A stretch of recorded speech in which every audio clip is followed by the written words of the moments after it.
नमस्ते, नमस्कार, स्वागत है आपका एक बार फिर से हमारे YouTube चैनल कपिल निर्मल फिल्म्स पर। इस समय हम हैं पंचवटी क्षेत्र में स्थित एक पार्किंग स्थल पर। अच्छी पार्किंग की व्यवस्था है और यहाँ पर हमसे पार्किंग के पैसे भी नहीं लिए गए। जगन्नाथ मंदिर से निकलकर हम यहाँ आ पहुँचे हैं, जो हमने पिछले एपिसोड में आपको दिखाया था।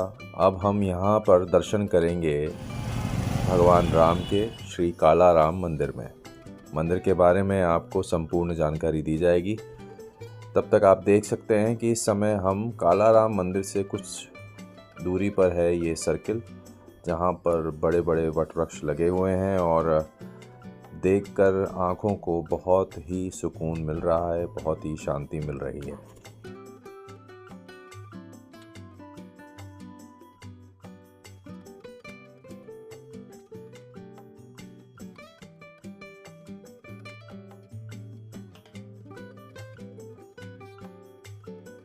जैसा अधिकतर मंदिरों में देखा जाता है, मंदिर के बाहर एक व्यवस्था होती है जहाँ पे आप अपने जूते चप्पल उतार सकते हैं। हमने भी वही किया।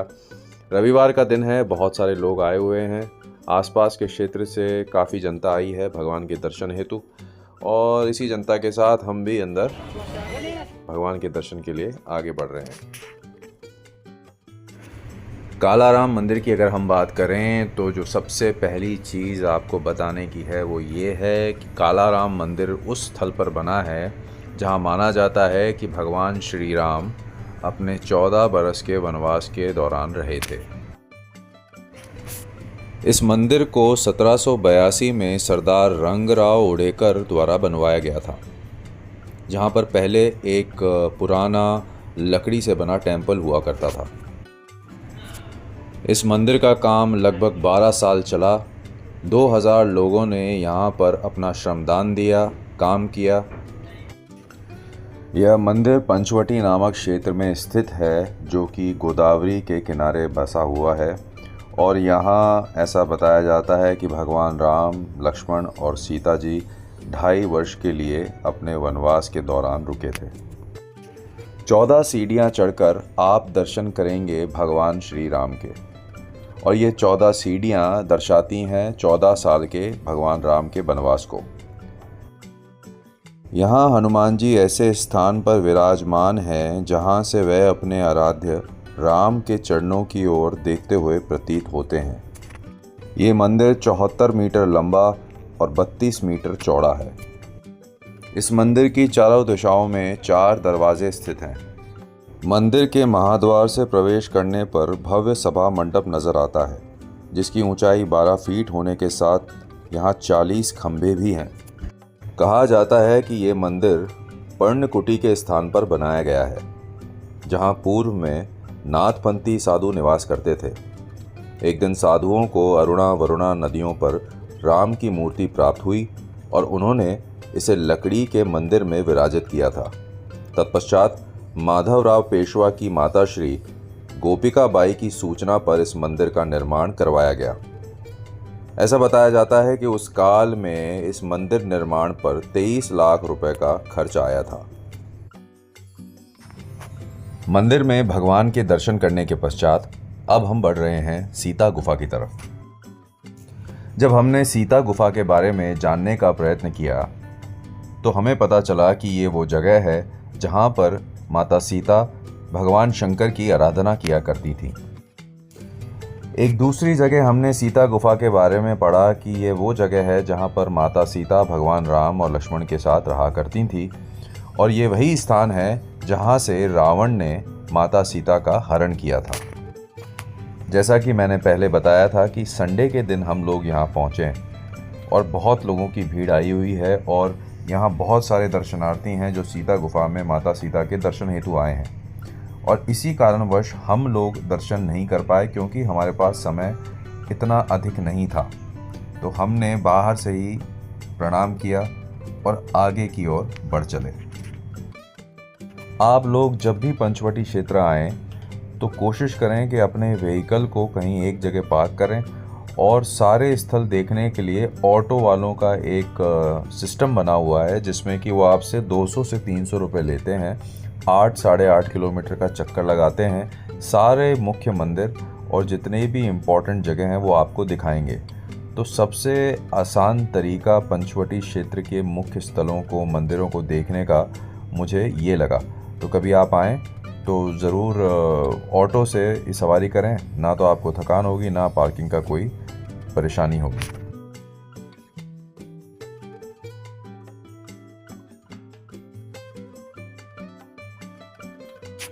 जैसा कि यहाँ पर हमें देखने को मिल रहा है, ये मंदिर है राम जी का। ऐसा बताया जाता है कि यहाँ से ही सीता माता रावण को दक्षिणा देने हेतु गई थी। पास में ही एक नदी बहती है जिसे लक्ष्मण रेखा रिवर भी कहा जाता है।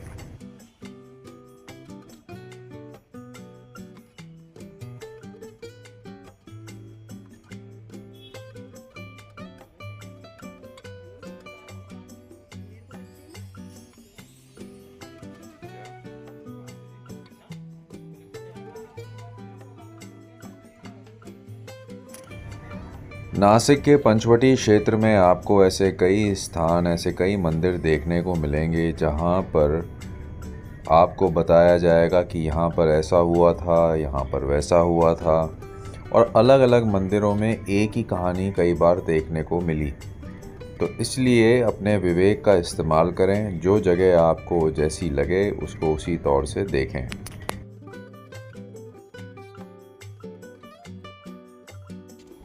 नासिक में स्थित पंचवटी तीर्थ में मंदिरों में दर्शन करके, भ्रमण करके अब हम बढ़ चले हैं नासिक शहर से 26 किलोमीटर की दूरी पर स्थित एक वाइनरी की तरफ।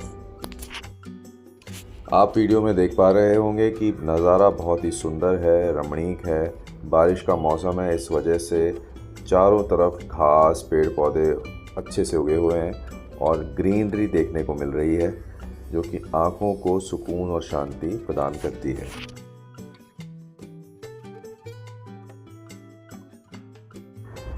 इस वाइनरी में आने का जो हमारा प्लान बना वो इसलिए क्योंकि जिस होटल में हम ठहरे थे उन्होंने हमें एक गिफ्ट कूपन दिया और कहा कि आप चाहें तो इस वाइनरी को विज़िट कर सकते हैं।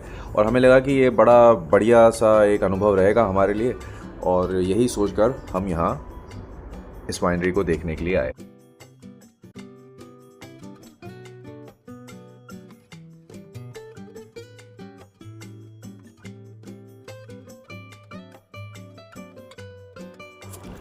ऐसी सड़कों पर गाड़ी चलाने का जो आनंद है वो कुछ और ही है। थोड़ी सी रोड ख़राब होती है, बहुत पतली रोड होती है, और इसमें धीरे धीरे गाड़ी को आगे बढ़ाते रहना और अननोन डेस्टिनेशन की तरफ। आपको पता नहीं है कि आपको आगे कितना जाना है, किस तरफ जाना है, कैसी जगह जाना है। बस आप बढ़ते जाते हैं और कहते ना एक हल्का सा अंदर आपके कौतूहल होता है। ये हमें साइन दिख गया है, वाइनरी का नाम सामने है, और अब हम बढ़ेंगे उस दिशा में जिस दिशा में वाइनरी स्थित है।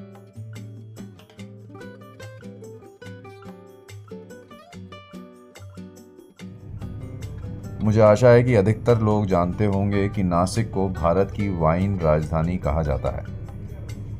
ऐसा बताया जाता है कि नासिक में 52 वाइनरीज हैं। वाइन बनाने के जो कारखाने होते हैं उसे वाइनरी कहते हैं, और लगभग 8000 एकड़ में अंगूर की खेती होती है। नासिक अपने अंगूर के बागों के लिए प्रसिद्ध है। नासिक में वाइनरी और अंगूर के बागों में पर्यटन का भी विकास हुआ है, जहां लोग वाइन चखने के लिए आते हैं, वाइन बनाने की प्रक्रिया को भी देखने आते हैं। सूला वाइनरी यहाँ की प्रमुख वाइनरी है, जिसे 1999 में स्थापित किया गया था।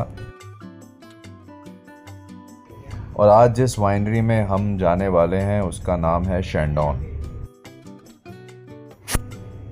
ऐसा बताया जाता है कि अंगूर 1950 के दशक से ही नासिक में एक बागवानी फसल के रूप में मौजूद है। हालांकि 1987 में ही माधवराव मोरे ने मैसर्स हर्बॉल्ट एंड फिल्स एपर्नरी फ्रांस के सहयोग से पिम्पेन कोऑपरेटिव लिमिटेड नाम की एक सहकारी वाइनरी की स्थापना की थी, जिसका उद्देश्य टेबल ग्रेड अंगूरों से वाइन बनाना था। शारदोने और पिनोट नॉयर की खेती की गई और सहकारी ने 5 लाख बोतलें उत्पादित की।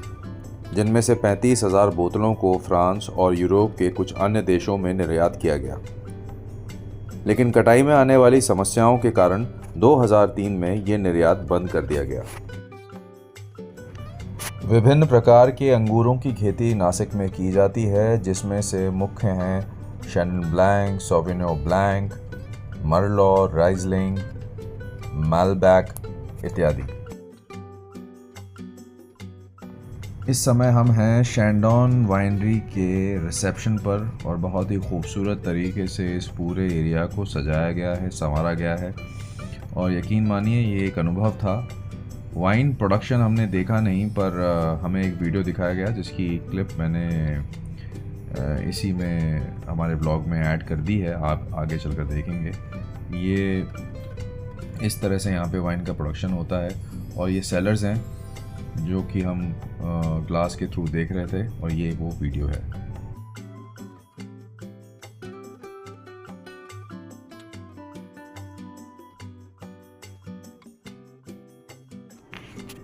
वाइनरी देखने के बाद समय था कुछ खाने और पीने का। बहुत ही अच्छी जगह थी, लोकेशन बहुत शानदार थी। बढ़िया पिज़्ज़ा खाया और साथ में थोड़ी सी वाइन भी चखी।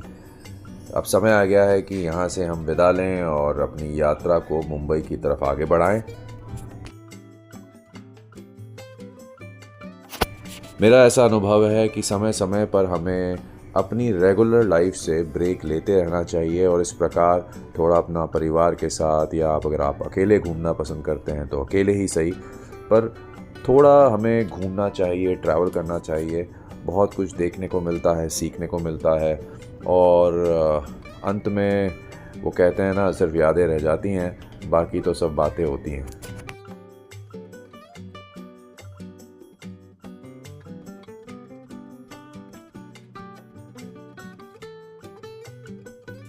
अब आगे की यात्रा हम इगतपुरी से मुंबई तक समृद्धि महामार्ग पर करेंगे, जो अभी नया नवेला बनकर तैयार हुआ है और आपको भी इसके बारे में थोड़ा बताने की कोशिश करेंगे, थोड़ा बताने का प्रयास करेंगे। और ये हम अब जो आप सामने देख रहे हैं ऊपर, वो समृद्धि महामार्ग है और समय आ गया है कि हम अपनी यात्रा को इस नए नवेले रोड पर आरंभ। मुंबई नागपुर एक्सप्रेसवे, जिसे समृद्धि महामार्ग के नाम से भी जाना जाता है, ये एक 6 लेन चौड़ा एक्सप्रेसवे है। इसे भारत के 2 शहर मुंबई और नागपुर को जोड़ने के उद्देश्य से और इनके मध्य यात्रा के समय को कम करने के उद्देश्य से निर्मित किया गया। इस एक्सप्रेसवे की लंबाई 701 किलोमीटर है। इस एक्सप्रेसवे का जो ऑफिशियल नाम है वो है हिंदू हृदय सम्राट बाला साहब ठाकरे महाराष्ट्र समृद्धि महामार्ग। नाम काफ़ी लंबा है और ये महाराष्ट्र राज्य के, ऐसा बताया जाता है कि 390 गांव 10 जिलों से होकर गुजरता है। इन ज़िलों का नाम है नागपुर, वर्धा, अमरावती, वाशिम, बुलढाणा, औरंगाबाद, जलना, अहमदनगर, नासिक और ठाणे।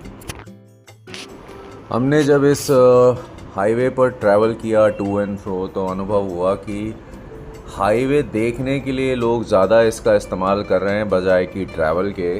जैसा कि आप देख सकते हैं, जो लेफ़्ट हैंड साइड पे आपने देखा, काफ़ी लोग हाईवे पे रुक जाते हैं काफ़ी देर तक, क्योंकि ये जंगलों के बीच से होकर गुजर रहा है। तो कहते हैं ना, प्रकृति के सौंदर्य का आनंद भी उठाना चाहते हैं, पर थोड़ा सा ये ट्रिकी हो जाता है, थोड़ा सा रिस्की हो जाता है। एनीवेज़, इन टोटल जो हमारा अनुभव रहा वो काफ़ी अच्छा था और आशा करते हैं कि मुंबई से कनेक्ट करने वाला इस हाईवे को जो रोड है वो जल्दी बने, ताकि जो यात्रा है और भी स्विफ्ट हो जाए। अदरवाइज़ नागपुर पहुंचना अब बहुत आसान हो गया है हम सब के लिए। नागपुर के पास 2-3 अभयारण्य भी हैं जिन्हें देखने की मेरे अंदर तो लालसा है और देखते हैं कब उसका मुझे मौका मिलेगा।